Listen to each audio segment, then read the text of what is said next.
ስለዚህ ሚስጥር የሆነ ሰው የሚያቀብላቸው ሰው ማለት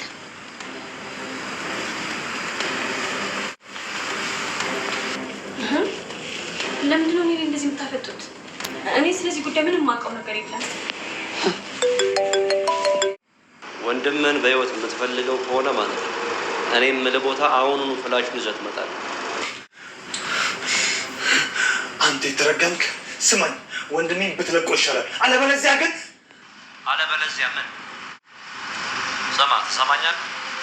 ከፈለክ እዚሁኑ ገድዬ ሬሳውን ልልክልህ እችላለሁ። ስማኝ፣ ይኸው ምንም ብታደርግ አንተን አሳልፌ ከመስጠት መቼም ቢሆን ወደኋላ አይደለም። በአሁኑ ግን አንተም ሆነ ያካሌብ አልቆላቸዋል። ወንድሜን መስዋዕት ማድረግ ካለብኝ እሱን መስዋዕት አድርጌ የብዙ ህይወት አተርፋለሁ።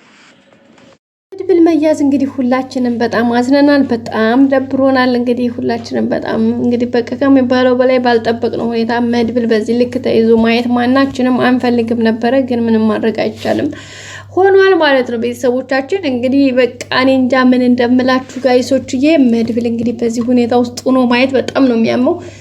ይህ ሁሉ ሴራ እንግዲህ ደግሞ የዚች የተንከሰስ የማህሌት ስራ ነው። እንግዲህ ለራሷ ጥቅም በቃ ወይ ጥቅም የላትም እኮ ጋይስ፣ ወይ እንደ ሰዎቹ ጥቅም አግኝታ ወይ ራሷን የምታካብተው ኑሮ ኖሯት ወይ የምታካብተው ሀብት የምታሳድገው ልጅ የምትኖረው ህይወት ኖሯት ቢሆን በቃ ሰው ለህይወት ብሎ አንዳንዴ ብዙ ነገሮች ያደርጋል ብለን እናስባለን። እቺ ግን ማለት ነው በቃ ለጥሜት ለተንኮል በቃ ሰዎችን የራሷን ሰላሟን አጣ፣ የራሷን ትዳሯን አጣ፣ የራሷን ህይወቷን አጣ፣ የሰዎችን ህይወት ማመሰቃቀል በቃ ጀስት ሰይጣን ጋይስ በደንብ አድርጎ በወፍራሙ ዴና የወደል ሴት ስጋ የለበሰች ሰይጣን ማለት እንግዲህ ወይዘሮ ማህሌት ናት።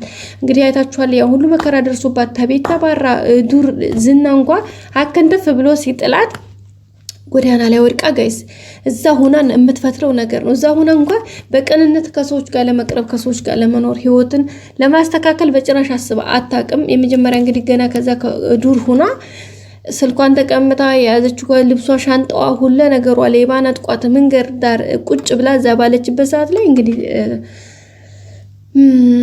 ሉላና ሞገስ እንግዲህ ለራት ቦታው በነበርበት አጋጣሚ እንግዲህ ቴካዌ ወይም ደግሞ የትራፊ ምግብ ይዘው ነበር። ያንን እንግዲህ ለአንዲት ምስኪን ናት ብለው ሊሰጧት ሄዱ። ከዛ በኋላ እሷ እንዳየቻቸው ሩጣ ሱቅ ስልክ ለምና ማለት ነው ጋይስ፣ ለምና ነው እንግዲህ ዝና ደውላ የነገረችው። በዛም እንግዲህ አካባቢያቸው ስለታወቀ እነ ዝና ድራሻቸውን እንትን ብለው በሷ ምክንያት ነው እንግዲህ ጠበቃውና ሞገስ ራሱ እዛ ሁላ እንትን ውስጥ የገቡት በሷ የተነሳ ሁሉ ነገር ሆነ። አሁን ደግሞ እንግዲህ እንደምታወቀው አንድ ዲያስፖራ ጋር የአንዲት ልጅ ጓደኛ አግኝቼ ኤደን የምትባል እንግዲህ ከጓደኛ አንስታ ከጎዳና ላይ ከወደቀችበት አንስታ ወደ ቤቷ አስገብታ እሷ እንደምትሰራው እንግዲህ ከምሽት ቤት ነበረ እንግዲህ እንትን ሲደረግ የነበረው። በዛ አማካኝነት እዛ ሆኖ ያነ ነገር ስታደርግ እዛ ይዛት ሄደች፣ አየች። ከዛ በኋላ ገንዘብ እንዴት ማግኘት እንዳለባት ለራሷ ንድፉን ነደፈች።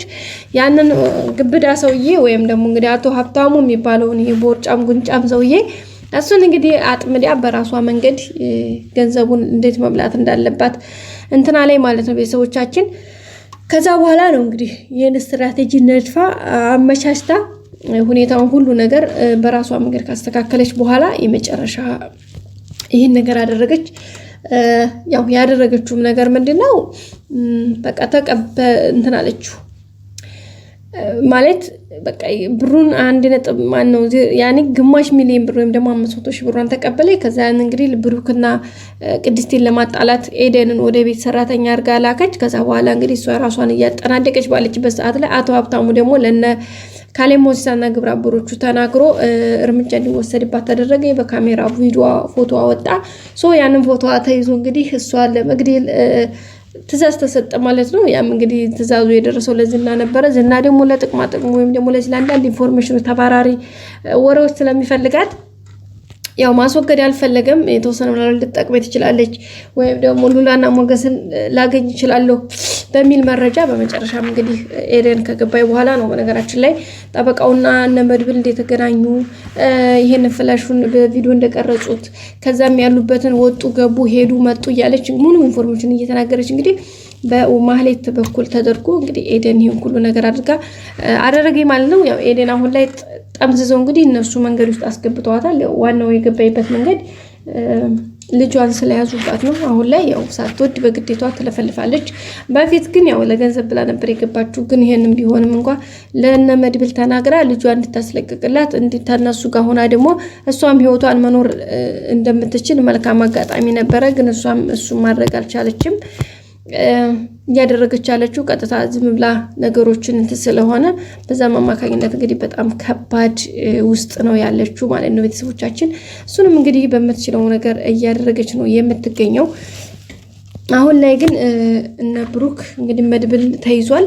ብሩክና ቅድስት ናቸው አሁን ላይ ቤት ኢንፎርሜሽኑ እንዴት እንደሚደርሰው ለዝና እንግዲህ ጠንቅቀው ያውቃሉ።